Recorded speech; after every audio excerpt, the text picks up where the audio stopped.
नमस्कार मित्रांनो, आजपासून आपण एका नवीन स्पर्धात्मक कार्यक्रमाला सुरुवात करतो आहे। असा कार्यक्रम जो आपल्या सर्वांच्या बुद्धीला चालना देईल आणि ज्यामध्ये आपण आपल्या ज्ञानाच्या ज्योतीला तेजोमय करून यशाची शिखरे गाठण्यासाठी आपल्याला प्रेरणा मिळेल। शिक्षणाची गंगा घरोघरी पोहोचवणारे शिक्षणाचे आद्य क्रांतिकारक महात्मा ज्योतिराव फुले यांच्या उक्तीनुसार विद्येविना मती गेली, मतीविना गती गेली, गतीविना वित्त गेले, वित्त विना शूद्र खचले आणि इतके अनर्थ एका अविद्येने केले। तर खरोखरच विद्यार्थी मित्रांनो, ज्ञानासारखी दुसरे अमृत नाही आणि याच उक्तीला प्राधान्य देऊन आम्ही आपल्यासोबत घेऊन येत आहे एक आपल्या बुद्धीला चालना देणारा कार्यक्रम, ज्याचं नाव आहे नीरा एंटरटेनमेंट प्रस्तुत सवाल 10,000 का। सवाल 10,000 का। नमस्कार, मी देवेंद्र पाचवे आपल्या सर्वांचे या कार्यक्रमामध्ये मनापासून अगदी खूप खूप स्वागत करतो। विद्या ददाति विनय, विनय ददाति पात्रता, पात्रता द्वं महाप्रोती, धनात धर्म तत सुखम। या संस्कृत म्हणीप्रमाणे विद्या आपल्यामध्ये विनय म्हणजे नम्रता आपल्यामध्ये तयार करते, विनयामुळे आपल्यामध्ये पात्रता येते आणि पात्रतेमुळे आपण धन कमावू शकतो आणि धन आपण कमावले तर आपण धर्म कार्य करू शकतो आणि धर्म कार्य केलेस तर खरंच माणसाला मनापासून समाधान मिळू शकते।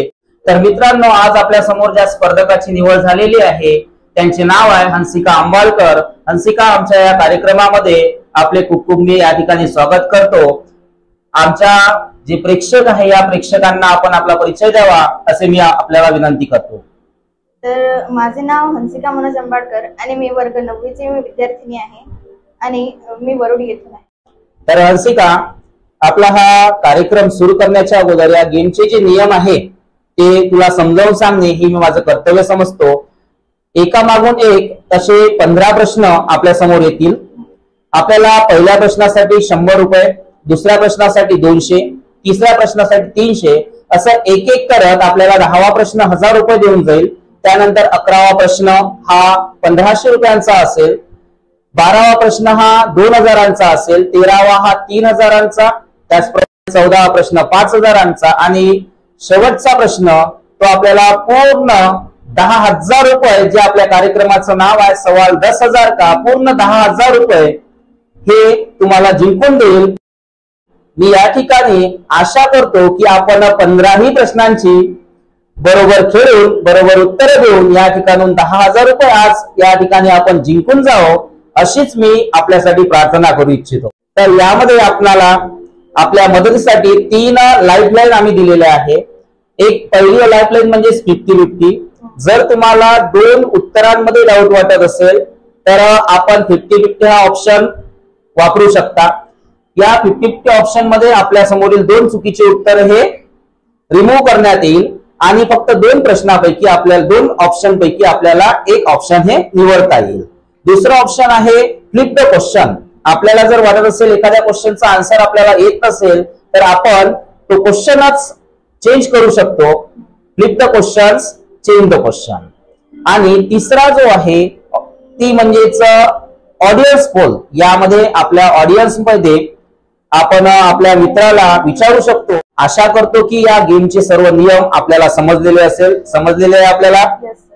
हंसिका, कुठलाही वेळ न दवडता आपल्याला सर्व नियम मी या ठिकाणी समजून सांगितलेले आहे। आता आपल्या समोर पहिला प्रश्न जो आपल्याला पूर्ण 100 रुपये जिंकून देईल तो मी आपल्या समोर सादर करीत आहे। परंतु प्रश्न आपल्या समोर ठेवण्याच्या अगोदर मी आपणास सांगू इच्छितो की प्रश्न ऐकल्यानंतर तुम्ही ते वाचल्यानंतर त्यावर पूर्ण ऑप्शनचा यथोचित विचार करावा। विचार करण्यासाठी आपल्याला वेळेचं कुठलंही बंधन नाही, त्यामुळेच विचार करून आपल्याला योग्य उत्तर माहित असेल तरच आपण नंतर उत्तरासाठी तयार राहायचं।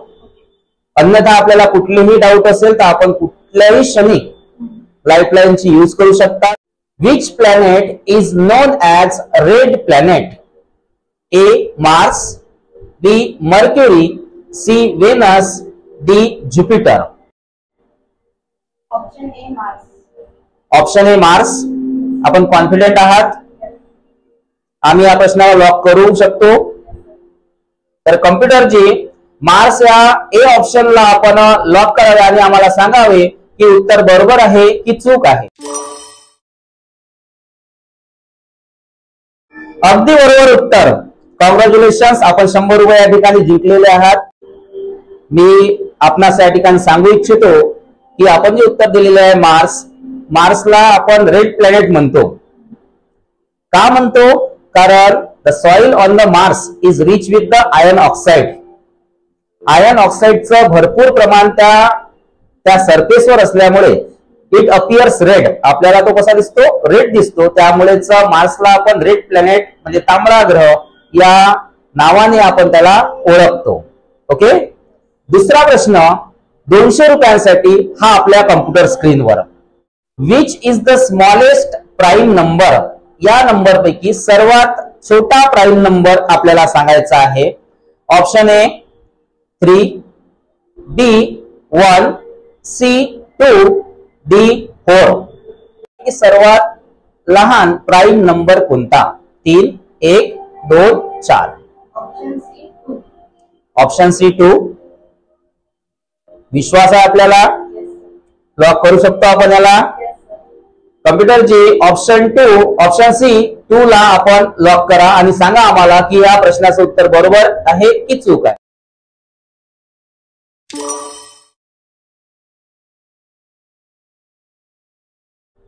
अगदी बरोबर उत्तर. कॉंग्रॅच्युलेशन्स, आपण 200 रुपये या ठिकाणी जिंकलेले आहात.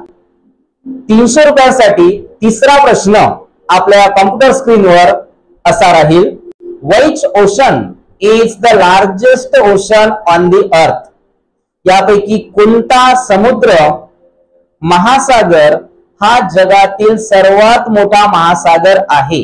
ए Atlantic, B Indian, C Arctic, D Pacific.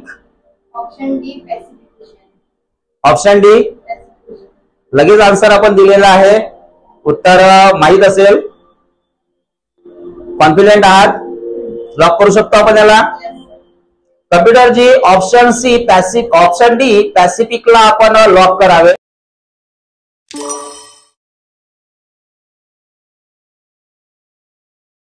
अगदी बरोबर उत्तर. कॉंग्रॅच्युलेशन्स, आपण 3 प्रश्नांची बरोबर उत्तरे देऊन 300 रुपये या ठिकाणी जिंकलेले आहात आणि आताही आपल्या 3 लाईफलाईन या पूर्णपणे जिवंत आहात.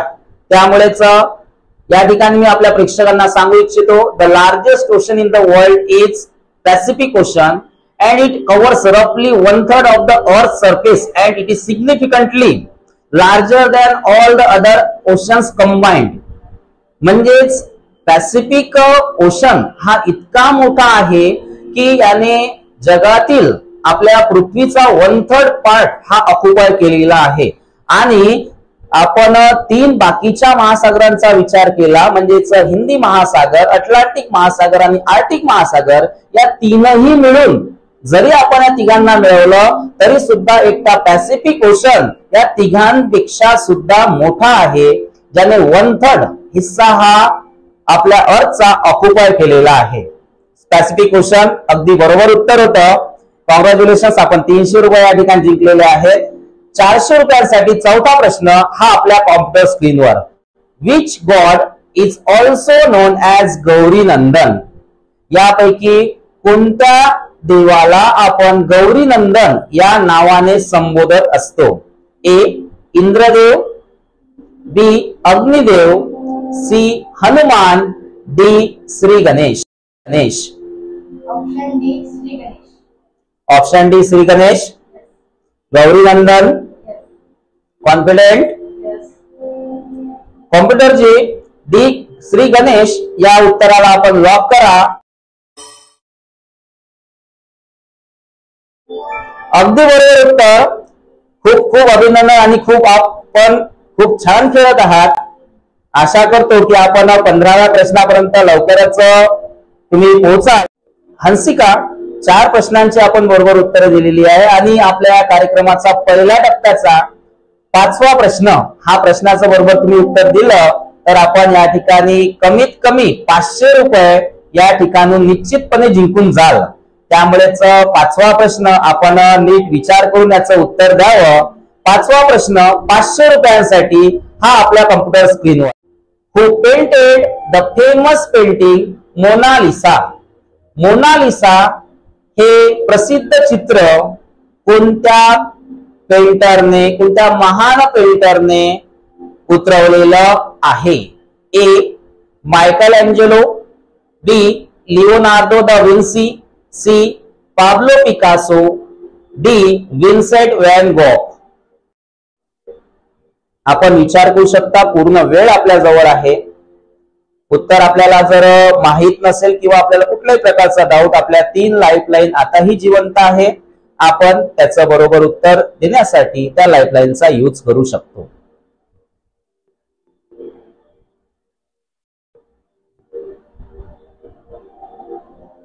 Option B Leonardo da Vincy वाटत आहे? कॉन्फिडेंट आहात आपण?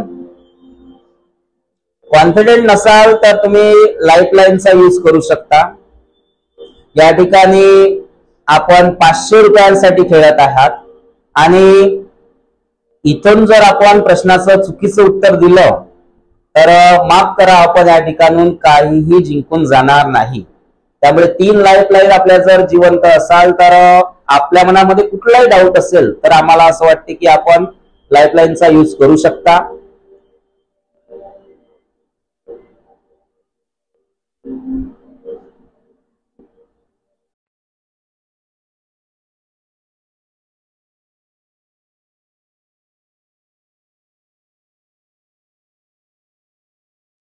Sir lock option B Leonardo da Vinci. Confident lock करू शकतो आपण याला. Computer ji please lock option B Leonardo da Vincy.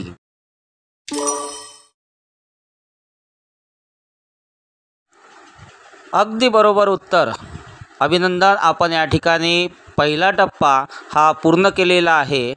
आता आपण 5 प्रश्नाची बरोबर उत्तर दिल्यानंतर 500 रुपये निश्चितपणे या ठिकाणून आपण घेऊन जाल आणि समोरच्या खेळासाठी आपणाला शुभेच्छा. लाईफलाईन न घेता आपण हे उत्तर दिलेलं आहे. कसं सुचलं आपल्याला हे?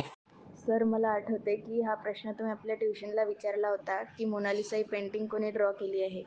मग बहुतेक लिओनार्डो दा विन्सी असं त्याचा आन्सर होता, म्हणून मी हे आन्सर कन्फर्म करून तुम्हाला दिलेलं आहे. 600 रुपयांसाठी 6वा प्रश्न हा आपल्या कॉम्प्युटरवर. Theory of relativity was developed by which scientist? A. Albert Einstein, B. Galileo Galilei, C. Isaac Newton, D. Nikola Tesla. सापेक्षतावाद. रिलेटिव्हनेस म्हणजेच काय की आपल्याला एखादी गोष्ट वाटत असेल किंवा दुसऱ्याला आपल्यासाठी त्याचं उत्तर वेगळं असेल, दुसऱ्यासाठी वेगळं असेल. आपल्याला एक गोष्ट दिसून राहिलेली आहे, सपोज आपण बसमध्ये बसतो, आपल्याला जे लोक बसमध्ये चाललेले आहे ते मोशन मध्ये दिसतात, हलताना दिसतात, बरोबर.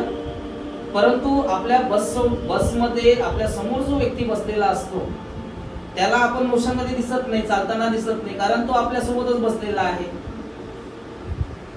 परंतु बाहेरच्या व्यक्तीला ते मोशन मध्ये दिसतात. आता व्यक्ती तर तेच आहे, परंतु एक व्यक्ती म्हणते तो मोशन मध्ये आहे, दुसरा व्यक्ती म्हणते तो मोशन मध्ये नाही. याला आपण रिलेटिव्हनेस म्हणू शकतो, सापेक्षता.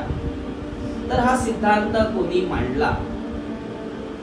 विचार आपण करू शकता. आपल्याजवळ पूर्णतः वेळ आहे, लाईफलाईन आपल्या जिवंत आहे.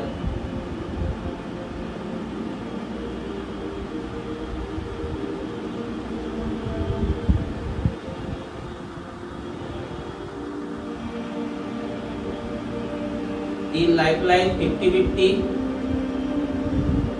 Flip the question. या ठिकाणी आपण क्वेश्चन चेंज करू शकतो किंवा ऑडियन्स पोल आपण घेऊ शकता.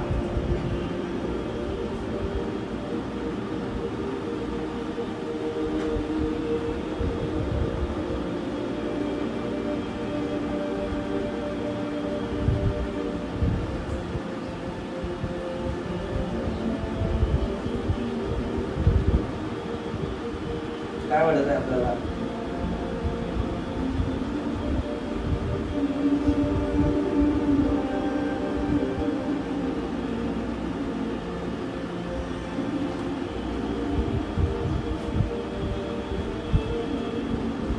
Lock option C Isaac Newton.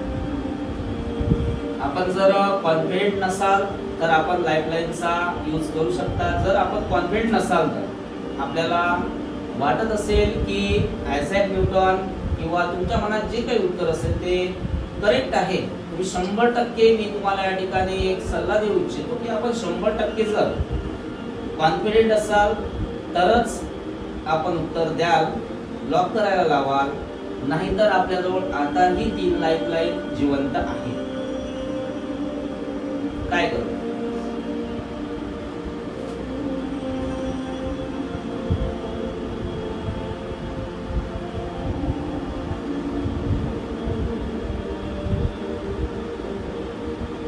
Sir lock option C Isaac Newton. Lock करू? यस. कॉन्फिडेंट? यस. कॉम्प्युटरची सी ऑप्शन आयझॅक न्यूटन याला लॉक करा आणि आमच्या प्रेक्षकांना सांगा की उत्तर बरोबर की चूक.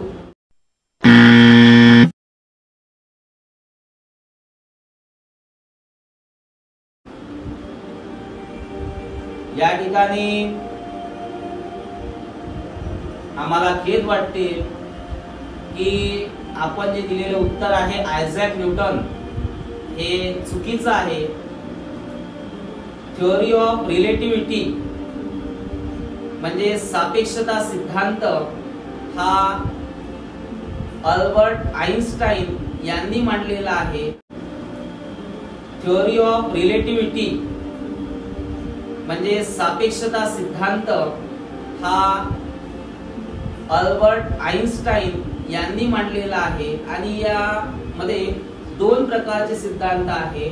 ते म्हणजे स्पेशल थिअरी ऑफ रिलेटिव्हिटी विशेष सापेक्षता सिद्धांत. या सिद्धांतामध्ये प्रकाशाच्या वेगाजवळ वस्तू कशा प्रकारे वागतात यावर हा आधारित आहे. यात अवकाश आणि काळ हे सापेक्ष असतात, म्हणजेच ते निरीक्षकांच्या संदर्भावर म्हणजेच ऑब्झर्वर्स फ्रेम ऑफ रेफरन्स यावर ते अवलंबून असतात. आणि दुसरा जो सापेक्षता सिद्धांत मांडलेला होता तो होता सामान्य सापेक्षता सिद्धांत म्हणजे जनरल थिअरी ऑफ रिलेटिव्हिटी. हा सिद्धांत गुरुत्वाकर्षण म्हणजे ग्रॅव्हिटी आणि त्याचप्रमाणे अवकाश काळातील स्पेस टाइम संबंध जो आहे तो स्पष्ट करतो. आइन्स्टाईनच्या सिद्धांतानुसार वस्तुमानामुळे म्हणजे मासमुळेच अवकाश काळात विकृती निर्माण होत असते आणि हीच विकृती गुरुत्वाकर्षण म्हणून जाणवते. थोडक्यात सापेक्षता सिद्धांत म्हणजे अवकाश आणि काळ हे सापेक्ष आहेत आणि गुरुत्वाकर्षणामुळे अवकाश आणि काळात हा बदल होत राहतो हे सांगणारे हे 2 सिद्धांत होते. तर हंसिका मी आपल्याला म्हटलेले होते की आपण जर कुठल्याही क्षणी जर आपल्याला वाटत असेल की आपण कॉन्फिडेंट नाही आहात तर आपण आपल्या 3 लाईफलाईन ह्या आपल्या मदतीसाठी आम्ही दिलेल्या आहेत, त्या आपण यूज करू शकत होते. मित्रांनो, आपण सुद्धा आमच्या या स्पर्धेमध्ये सहभागी होऊ शकता आणि सहभागी होण्यासाठी या व्हिडिओच्या डिस्क्रिप्शन मध्ये टेलिग्राम चॅनलची लिंक दिलेली आहे. या लिंकवर आपण जाऊन आमच्या या टेलिग्राम चॅनल मध्ये आपण जॉईन व्हावं आणि त्यामध्ये विचारलेल्या सिंपल प्रश्नांची उत्तरे देऊन आपण सुद्धा आमच्या या कार्यक्रमामध्ये ज्याचं नाव आहे सवाल 10,000 का यामध्ये आपण येऊन 10,000 रुपये जिंकू शकता. आणि त्याचबरोबर आपल्या सर्वांना जर व्हिडिओ आवडलेला असेल तर लाईक करायला, शेअर करायला आणि सबस्क्राईब करायला विसरू नका. धन्यवाद.